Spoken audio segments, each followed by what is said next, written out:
I really like to thank the Alumni Council for this wonderful honor and for all of you, as well as the many professors and mentors I've had throughout the year who've taught and inspired me, as well as my family and especially my wife, the many friends who I met in school at Harvard Divinity School and elsewhere who've been my intellectual and personal engagements throughout the years that have really helped to guide the questions I've studied. The Harvard Divinity School's main influence on me, I think, was to turn me into a philosopher, specifically a philosopher of religion and morality.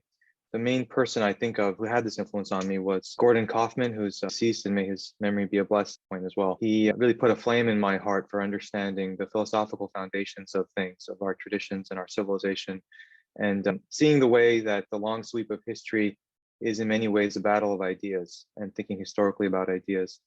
So I was thinking about what to say here, and I was looking back on my scholarly and practical work in the world, especially as a physician and social scientist. So here's just some common philosophical threads that I think came to me and why studying at Harvard Divinity School mattered so much to me and the changes it's had in me and the kind of things I study. So specifically, I've tried to focus my work on dehumanization and stigma in medicine and medical cultures, as well as a project I did on why doctors joined the Nazi Party, trying to understand what went wrong in Weimar, Germany. So as with many people, I became a sophomore year atheist, influenced by a kind of unified and conciliant vision of the natural sciences as encompassing all of knowledge itself, similar to maybe Edward Wilson's vision in Consilience, his famous book. I started my professional life as a naturalist, a physicalist, and atheist. However, as I entered more deeply into the study of philosophy at HDS and later in my doctorate, and especially when confronting existential realities of a practicing physician, I found naturalism to be not only a sophomore year wandering, but also a sophomoric worldview, intellectually and morally inadequate for the complexity of human experience and the humane ends we seek. So I'd like to provide two illustrations from those two projects. So the first one, dehumanization and stigma, is kind of an ontological question. We can ask ourselves, what are we fundamentally? Are we persons or are we something else? And I found that naturalism in some sense erases our humanity. When I researched modern medicine and what makes it so dehumanizing for so many of us, as a naturalist, I had so little to draw on in objecting to biomedicine's objectification of us, its reduction of the human person to an epiphenomena of material processes and machines, a phantasm of molecular motors. So how could I, as a secular humanist, object to any of this if fundamentally we are wet robots, we are fancy meatballs flying through space, determined by physical objects in nature? So to defend our humanity in an age of this kind of biological reductionism creeping all around us, I found that we needed an account of our existence that includes but moves beyond nature's physical description.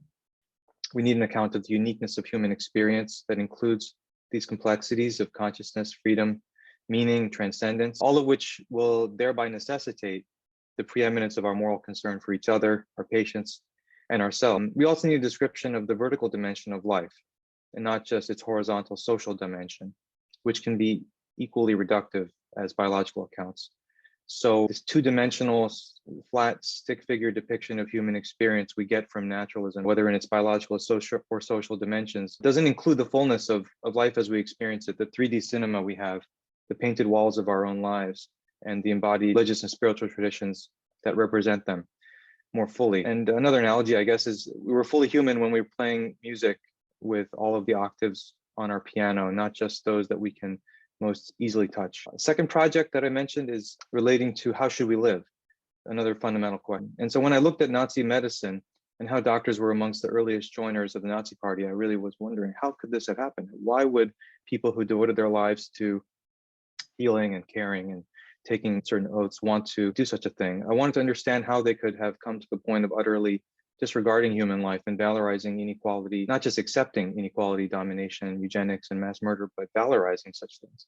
So, and again, an account of human life as a purely naturalistic process seemed to make this interpretation more likely, sociologically for sure, but also more plausible philosophically amidst this kind of naturalism. I'll be more specific with an example. So we all know Darwin's most famous book on the origin of species by means of natural selection. So that's the title you see in your syllabi and elsewhere, but most people truncate or forget or deliberately ignore the last part of the title. You can look it up and Google it yourself. I'll read it here. So, on the origin of species by means of natural selection, or the preservation of favored races in the struggle for life. It's not, I didn't make that up. Look it up yourself. So there is a connection between a naturalistic interpretation of human existence and racism, eugenics, genocide, and even in the title of Darwin's book.